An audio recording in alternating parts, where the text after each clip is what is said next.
there's been a lot of talk about the difference between direct costs, spending the money, for example, on research and cures for nephritis, and indirect costs, overhead. Harvard, for example, with a $53 billion endowment, spends 69% of its money from NIH on overhead, does it not? I haven't looked at the latest numbers, but it's definitely in that range.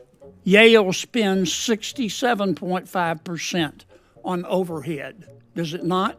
Again, roughly in that range, yes. So all this money spent on overhead is money that's not being spent on medical research, is that right?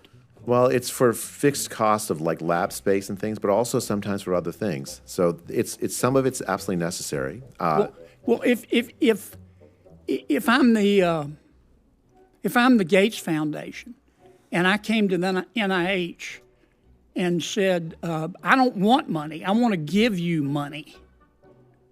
I want to give you $100 billion. Yeah. But you can't spend more than 10% on overhead. Would the NIH turn it down? I wouldn't turn it down, no. In fact, I think that Gates Foundation overhead rates are roughly, again, in that range, 10 to 15%. The Robert Wood Johnson Foundation limits overhead to 15%, is it not? That's what I understand, something like that. Now, I want you to think in terms of the American people and the importance of medical research. What do you think is more important? And we have finite resources.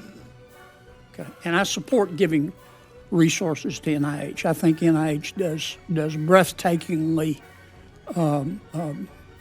innovative work. But if you ask American people, would you rather give money to research cerebrovascular disease, or would you rather give $142,000 to the Seattle Children's Hospital to study how to use telehealth to improve access to gender-affirming care? What do you think the American people would say?